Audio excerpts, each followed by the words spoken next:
I'm an addict. My name's Tony. So, yeah, it's an honor. Thank you, Mitch, for inviting me down here to come share my experience with a bunch of my peers, people with over 30 years clean, you know. It's nice to be among the people that I'm similar to, because I always felt different, you know. I finally found a place where I fit in. Trusting in the middle of it. I don't know how I wound up with that fucking topic. No fucking filter, by the way, as you see. So, but I thought Mitch said, you can pick your own topic. And I'm like, all right, let me think about it. Next thing I know, I got the program that says trusting in the middle of it. I don't even know what that means, but I guess it means that if you're going to stay here and experience long-term recovery, it's good to be involved with a fellowship, you know. Being clean and being alone, that's no fun, you know. I always felt like I was different from everybody else. I didn't belong. I was born in London, England. My parents moved here when I was a baby, 8 months old. And so I went to kindergarten in the United States. And then my parents decided they wanted to go back to England. I went back to England. I went to first grade in England, where the kids teased me because I talked funny and I dressed funny. And then I started to fit in there. My mom's mom died, my dad's dad died, and they decided to come back to the United States. So I moved back to the United States. Now I have an English accent and I wear funny shoes. And I felt, you know, again, I'm fucking different from the other kids. And it was hard. I always felt like wherever I was, everybody else knew each other. They grew up together. I lived in Hackettstown, New Jersey. And I lived there for about 6 years. And it was one of the best times in my life. I found a way to fit in, you know. Somebody put a baseball bat in my hand and I was a natural at baseball. I was good, you know. And I got my self-worth and my self-esteem from that.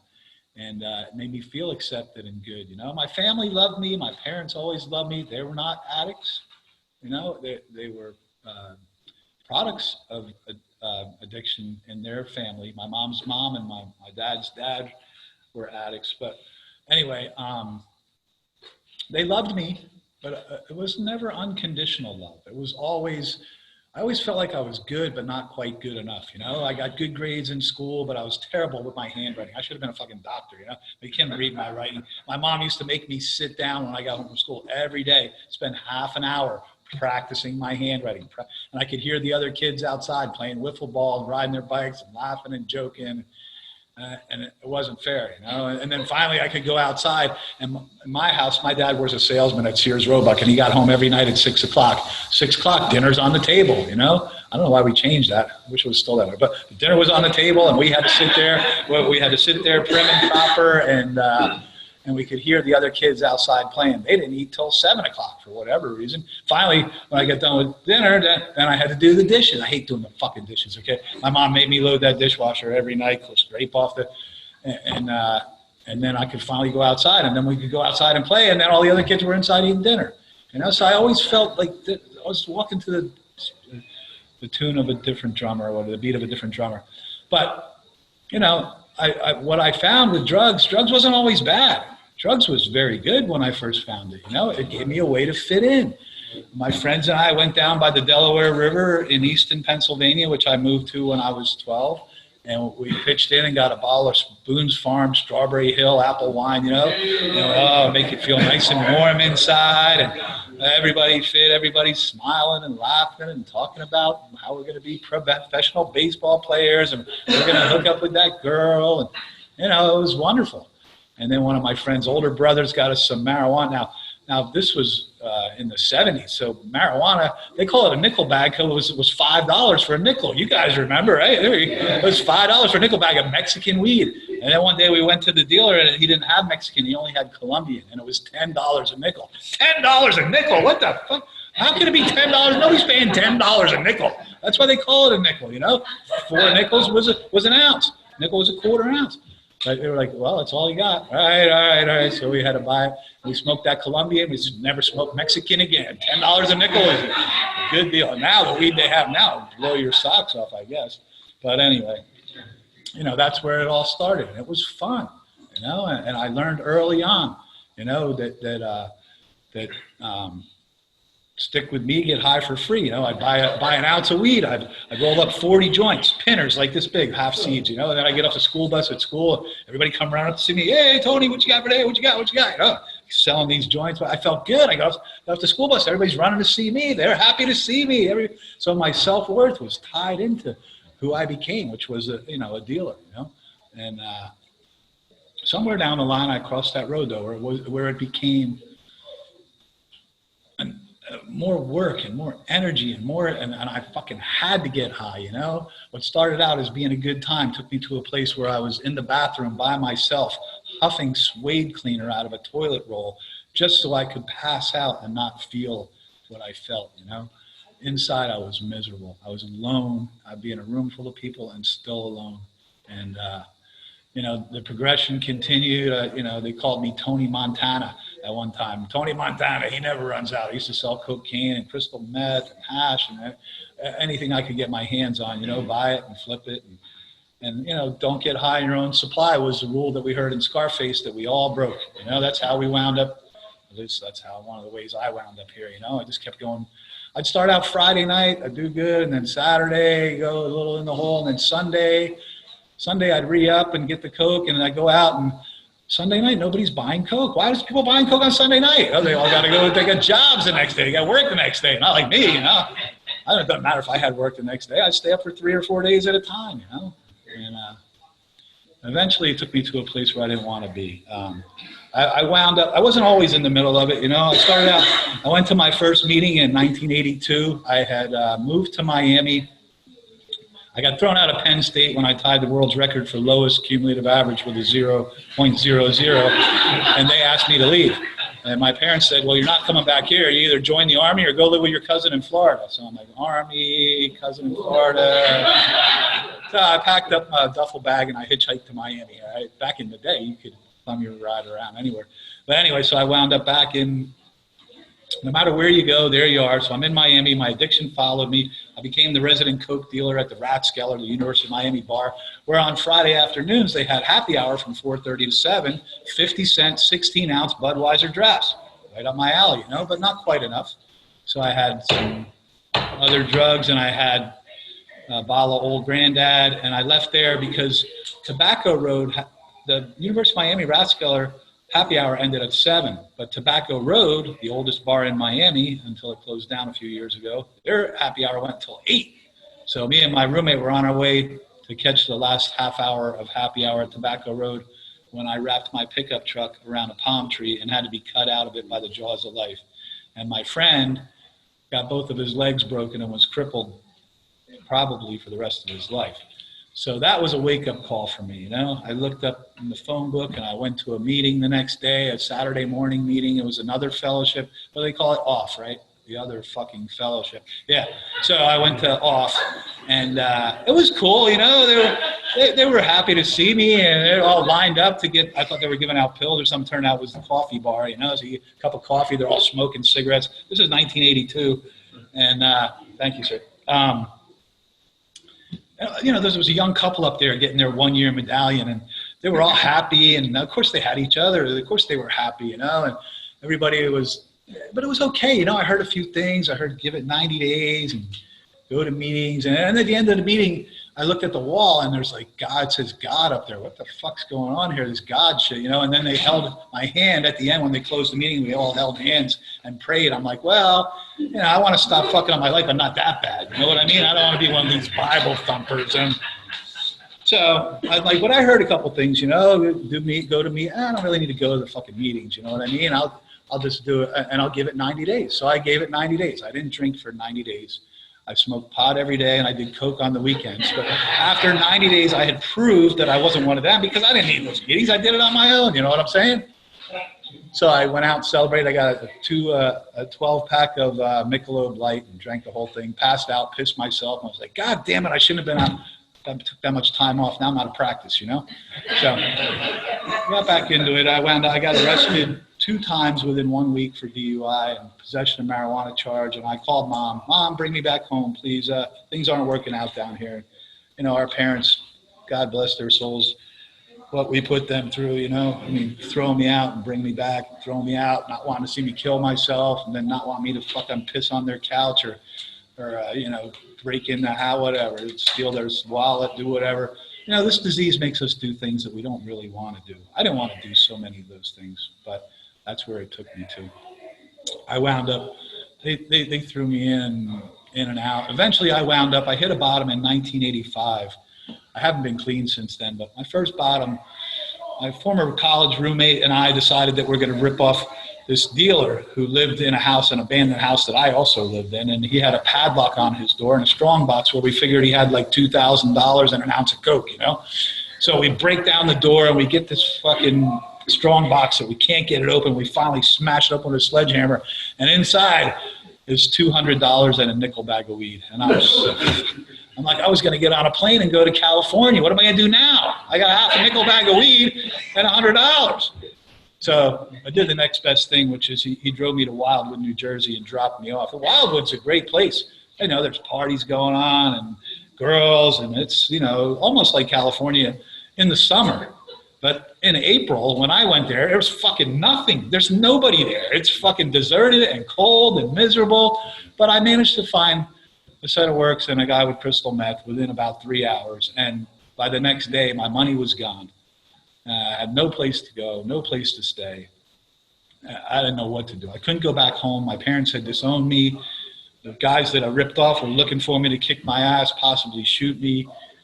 So I started hitchhiking to my grandfather. My grandfather still lived in Hackettstown, and I'm on my way. I'm on Route 287, thumb in the air, cars whizzing by me, and all of a sudden somebody threw a donut out the window.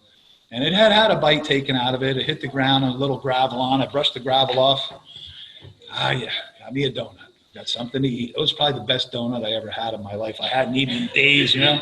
And then I look on the ground, and there's a short on the ground. I was a Marlboro man, and it was a Newport, but I hadn't had a cigarette in a while, you know. And I light up the short, hitting a couple puffs off this Newport. I'm like, yeah, life is good. Got me a little food, have a little smoke. And all of a sudden it hit me, the very first spiritual awakening that I ever had, which is simply this, a moment of clarity coupled with a moment of desperation. And I threw my hands in the air and I said, I can't fucking go on like this anymore. I can't do it anymore. I gotta get some help. And I didn't know where to get help, but I knew I could walk into a hospital and ask, and that's what I did. You know, I threw a duffel bag with my stuff in the fucking weeds by in the bushes by my grandfather's house, and I went to Hackettstown Community Hospital. And God, even though I didn't believe in God, was working in my life. They had a detox in 1985, and they got me in there. And one of the guys there, you know, they got me on New Jersey welfare, even though I lived in Pennsylvania. I went through there, and I went to Turning Point, which was just outside of Newark, New Jersey, where they had a treatment center that was sat on top of a hill. It was the administration building of what used to be an insane asylum, and they converted it into a welfare rehab. And my journey began, and it was good, you know. But, you know, I'd heard about Narcotics Anonymous, but everything back in 85 was focused on the other fellowship. And, you know, the other fellowship would bring meetings in, H&I, and I'd be like, hey, what about this Narcotics Anonymous? I hear that's really cool, you know. And they're like, they work their traditions well. They're like, oh, no, that's an outside issue. We don't talk about that here, you know. You know, but I was interested, and I wanted to be involved with NA because I wanted to be able to talk about more than just one substance, you know. My self-worth was attached to the idea that I sold drugs. I wanted to be able to talk about selling drugs, you know. And anyway, you know, I also asked them, what do you guys do for fun? You know, my life's over. Once the using's gone, what the fuck are we gonna do? Like, oh, you know, we go to meetings and we go out to the diner. And you know, I'm like, what the fuck? Shoot me now. I'm fucking dead. This is not. And now here I am, clean 33 years, and what I do for fun? Yeah, I go to meetings, go out to the fucking diner. It is fun. You know, we have full lives. But anyway, so I got out of there, and I wound up in this halfway house called the Flynn House in Elizabeth, New Jersey. Elizabeth is the armpit of the earth. You may be familiar with it. It's in the background of The Sopranos in the opening scene. Yeah, that's where I used to walk to work through this fucking buildings. And there was like 20 of us on the top floor. We each had like a twin bed, you know, kind of smelly, no privacy. I don't know what you need privacy for, but you know you need privacy. But anyway, so here, and I'm trying to go to Narcotics Anonymous, and they made us go to other fellowships. I went through the house, and I had everybody sign a petition to allow us substitute one NA meeting a week for our mandatory meetings of off, and everybody signed it. And I presented it to the management, and they said, you got 24 hours to pack your shit and get out. I'm like, what? I'm trying to bring NA to the people, man. The people want NA, you know? And we did. We wanted NA because in NA, you could go up to any girl anytime and just say, hey, I'm Tony, nice to meet you, and hug them, you know? Because I was a 24-year-old stud, and, you know, the drugs were gone, but there was still another way to feel real good, real fast, and that was sex, you know? And so I was, having had a sexual awakening as a result of the first step, I tried to carry this message to anyone that would have it. And it's true to this day. That's what the fucking all newcomers, I hate newcomers. You know why? Because they all think the same thing. If I have some money in my pocket and a girl or a guy or whatever your sexual preference may be, everything's going to be okay, you know? That's all I need. And then when you get that, you find out it's not true. So back then, I should have stuck with, well, you know, the sex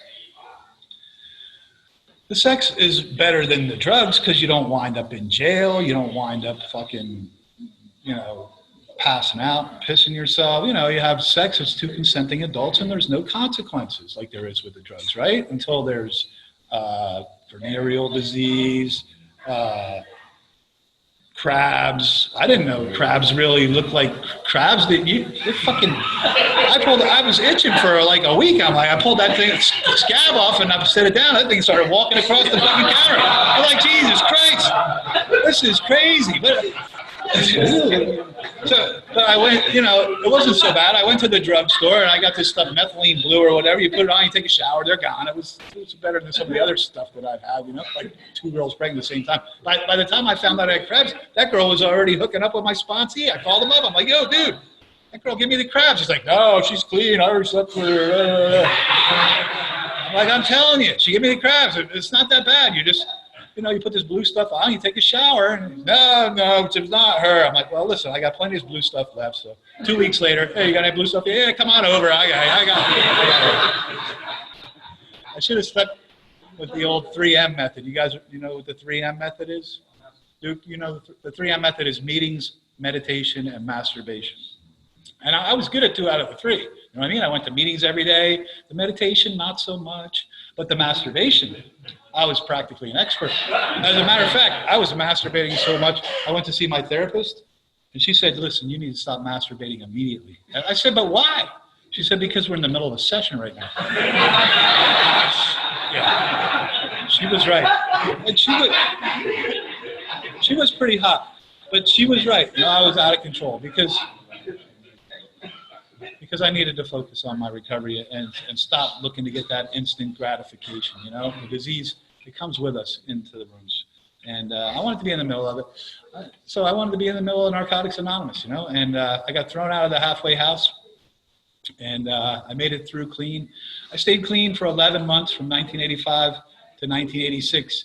And in 86, I decided that I wanted to smoke weed because weed never really hurt me, you know, it never made me pass out, piss the bed, crash the car, get arrested. And every time I got arrested, it was alcohol related.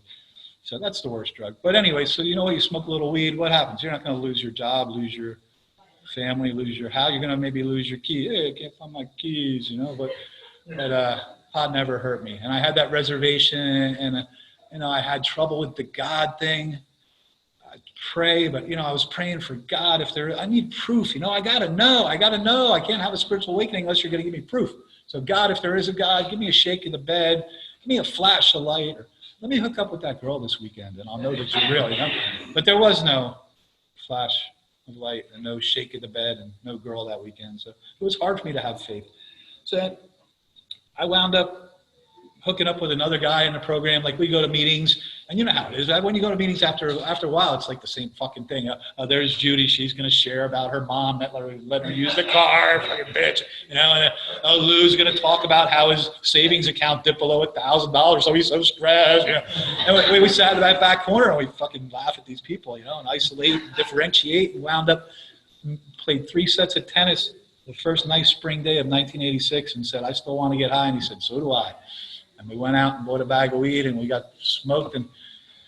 And 3 days later, I'm shooting coke with a broken set of works. But as long as I didn't drink, I knew everything would be okay. You know, I'm going to meetings high. You know, if you could go to meetings high, people don't fucking, they just come up, they hug you, and they're fucking on their way. But I didn't know what else to do. I spent like the last 11 months of my life, I was treasurer of my home group. They still use me as a bad example in Pennsylvania. They're like, make sure your treasurer has a year clean. One time this guy took the money and went and bought a quarter pound of weed. And that was me, yeah. I bought a quarter pound of weed, and I flipped it over, and I brought the money back, you know, but once I got my ounce profit, you know how it is. Back then, a quarter pound of weed was $90, and it was $40 an ounce, whatever. You know the math. But anyway, that's how I learned the metric system. It was the best thing about using. So, you know, I couldn't get clean. And you know what they say? A head full of Narcotics Anonymous and a belly full of drugs is the worst fucking thing that could possibly happen, you know? So I'd come back, you know, and I'd go to meetings for like 3 or 4 days, and then I'd be like, fuck it. And I realized, and now it's no fun anymore. You guys fucked up my high. I'm like, God damn it, I never should have went to that place in the first place. Now it's not even fun anymore. I just feel guilty, you know? No matter what I did, I felt guilty. And so I'd come back for 3 days, go back. I stayed out.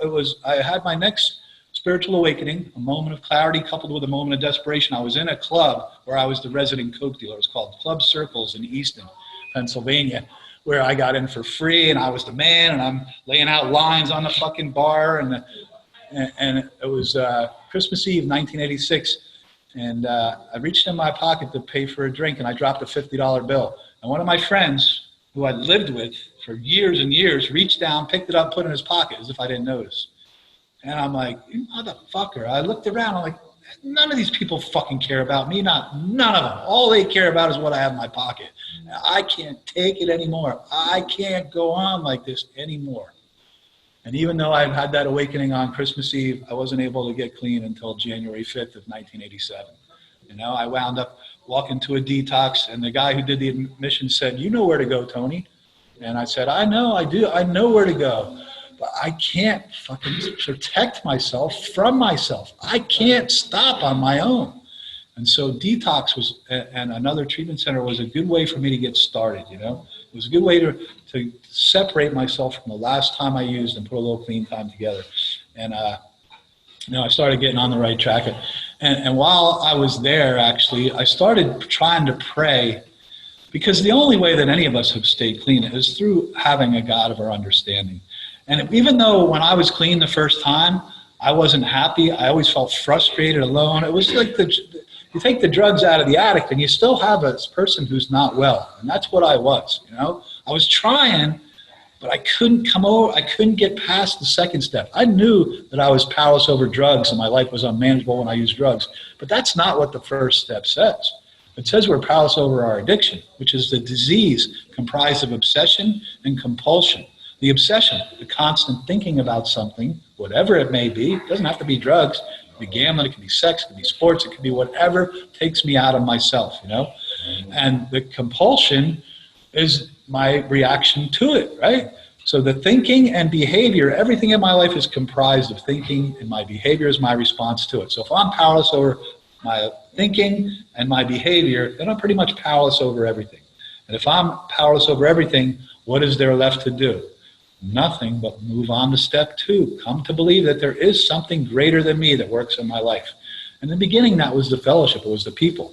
But one of the things that I noticed in that time that I was around in the beginning was there were people here that were happy and were progressing through lives. They had jobs, they had cars, they had families, and every time they shared at the meeting, they had a smile on their face and a sparkle in their eye, and they talked about having a God of their understanding. And I didn't know what that was or how to go about getting it. I was finally willing to try. And so I started praying, and instead of praying for that girl or that flash of light, I started praying for spiritual qualities. Help me to be more patient, more compassionate. Because I had to deal with these fucking people that I was around. And you people in early recovery are fucking crazy, you know what I'm saying? Like Glenn was walking off with Lisa behind the barn. I knew what they were doing over there. And Peter thinks he's all hot shit with his fucking jewelry and won't shut up. And so I started praying, God, help me to be more patient, tolerant, compassionate, understanding. And lo and behold, as I prayed for these things and they became present in my life, you all got better. You know what I'm saying? And I truly believe it's a disease of relationships. And everything in my life comes from my relationships with others. I have employees, I have a landlord, I have my peers, I have children, I have my parent, whatever. everything in my life all comes from my relationships with others. And if I'm employing spiritual principles in my life, then my relationships get better, you know?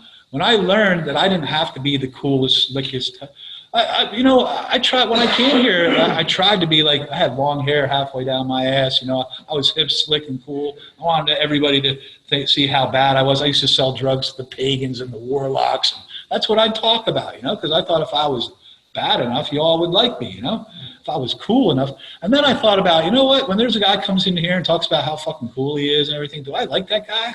Like, no, he's a fucking asshole. I hate that motherfucker, you know what I'm saying? I like the guy who's humble and appreciative and friendly and nice. That's who I want to be around. Why don't I try being that guy for a change?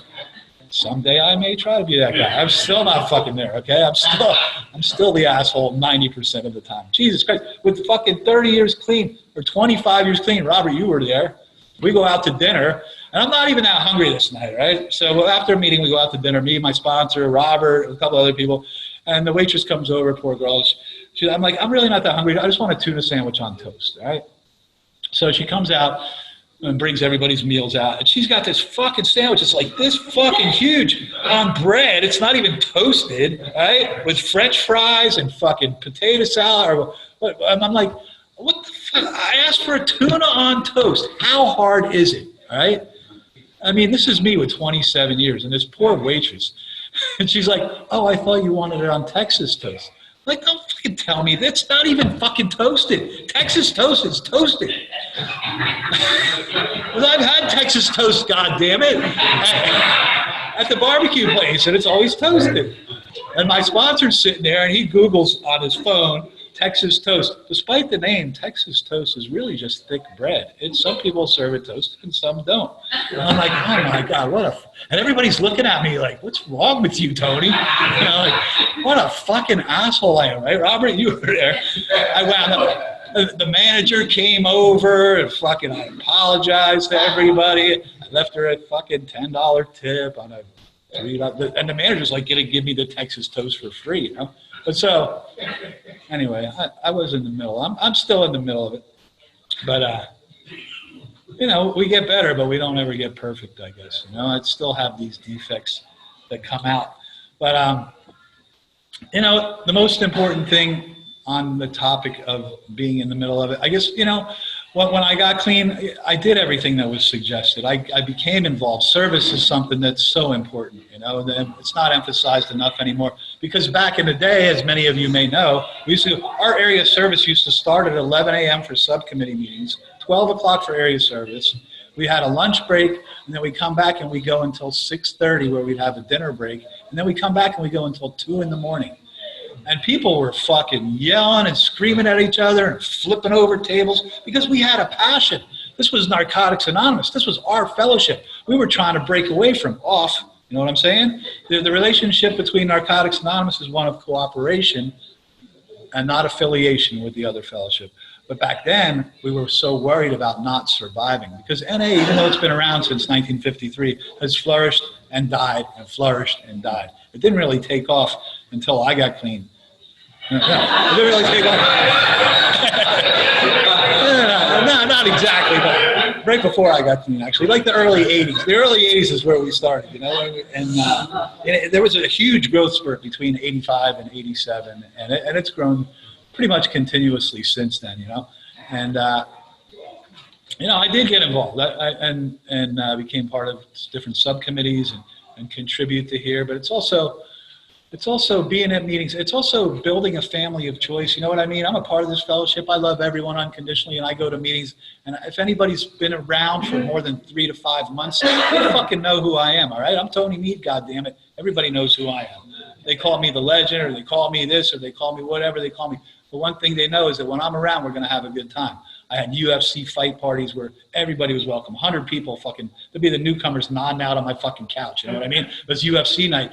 We had bets going, not bets for cash, but bets for humility, you know, where my sponsee and I, if he lost a bet, he'd have to carry around the big book for 30 days or whatever. Every time he shared a meeting, he'd have to say, oh, thank you, Tony Mead. Actually, I think I lost that bet, so I had to say, thank you, Jeremy, for helping me in my recovery. You know, every time I shared, before I share, I just have to say, thank you, Jeremy, for helping. Look, we bet these bets of humility, you know. We had a great fucking time.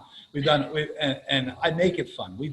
I shoot off confetti cannons. When I give a medallion, I'm a mover. I own a moving company, so a lot of times when people move, I get their old trophies, and I take these trophies that were for gymnastics or fucking baseball or whatever, and I convert them. So it'll be happy anniversary, CJ, and it'll have CJ 20, 35 years, or you know, whatever. I write their name on there and make it a whole thing. I've written limericks and confetti cannons, world confetti cannons for anniversaries, and our life's not over. Our life just began. You know, it's just begun.